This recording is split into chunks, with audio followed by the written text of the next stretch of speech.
So as an AI steward, you can go into your configurations. And within the configurations, this is where you are able to opt out of either data sharing or data overflow processing. These opt-out options are available for any user with the AI steward role only. The next up, I will look at what you get access to is your approvals. So this is where if you enable AI steward approval required, that means that any of the ServiceNow AI skills agents will require the approval status to be set to, or the asset status to be set to approve before it can be activated within the production instance. Next up is your AI model providers. So depending on where this instance is selected or situated, as an AI steward will have multiple options in terms of where they would be able to route the data, whether the data, in terms of the models that are being used, it can either be regional routing, and in this particular instance, only regional routing is available.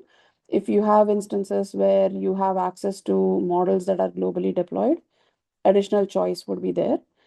Based on the region that, based on the data routing selection, you can then select what are the approved models or allowed model providers. So depending on the selection that you have, you will be then able to, these are the models that will be allowed to be selected for any agent or skill on the ServiceNow platform. Another option that you will select is the activate fallback. This particular option essentially helps you maintain that business continuity. If you select fallback as yes, any of the AI systems or agents that might be already running on a model provider that is probably not in the recently selected list, you let those you let those AI systems continue to run, and then allow the administrator to go in and change the model choice as needed. However, if you define that the fallback is no, that means you do not want those systems to be running with those approved outside of the approved model provider list, then specific action will need to be taken to ensure that that organization is not out of compliance or in fact sharing data with a model that they would not be comfortable sharing with. Once the AI steward makes these choices, they can actually preview the impact of before they save the changes, they can preview an impact of what happens when I switch my model providers.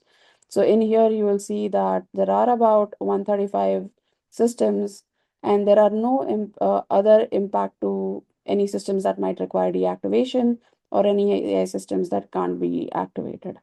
Now, if I were to switch this to, let's say, I want to select Now LLM and Claude as my options.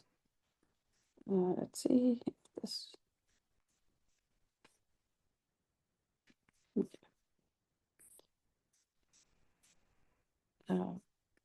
Okay, so you can see that over here with this choice that was there, you have about 135 AI systems, about 130 are allowed. There are 5 that can't be activated because it does not have a supported model. You can then look at the overall impact matrix where you can say that this playbook generation with images, this particular AI system runs only on OpenAI. It is not supported by any other models. And because of the choices that we have made, which allows only Now LLM or the Claude models, this particular AI system will not be enabled or cannot work.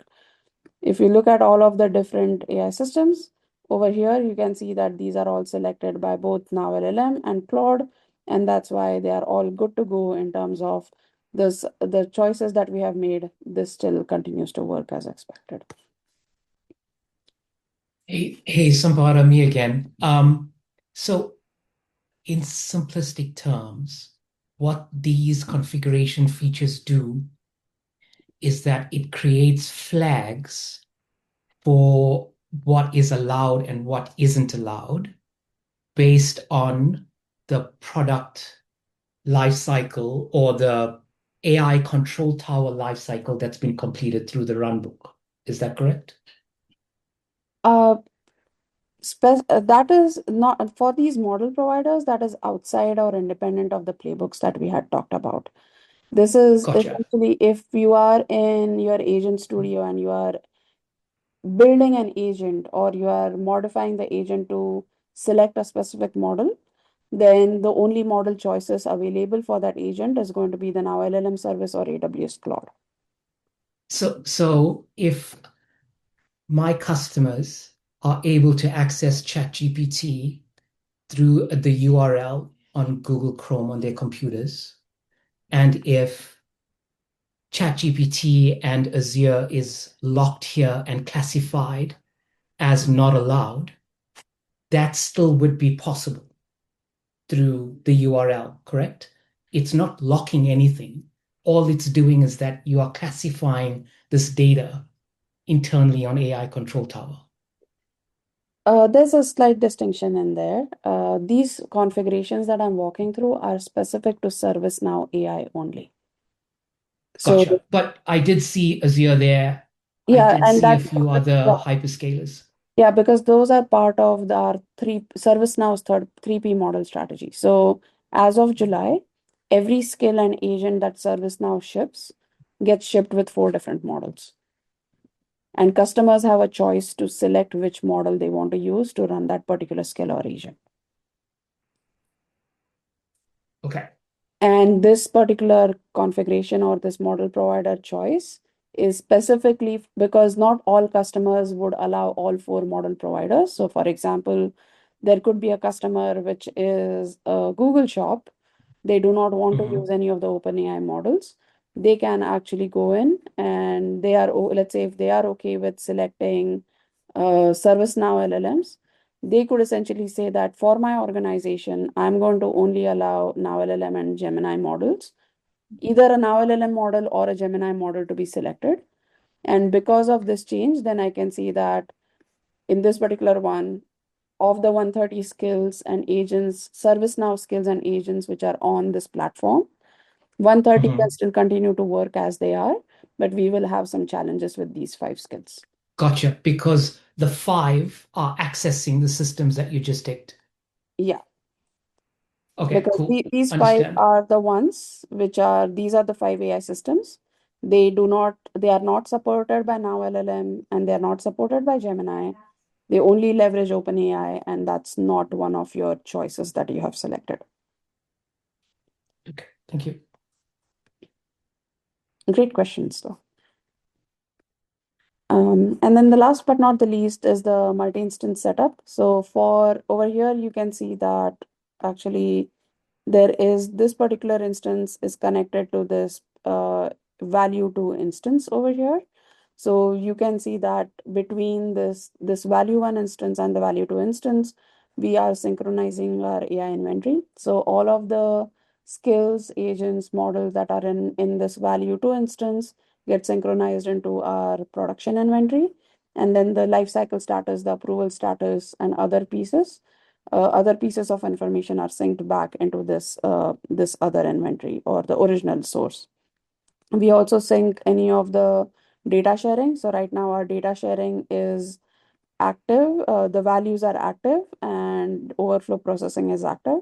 So if I go in here, if I opt out of data sharing, that means I do not, as a customer, I don't want to share my data with ServiceNow. I am able to opt out.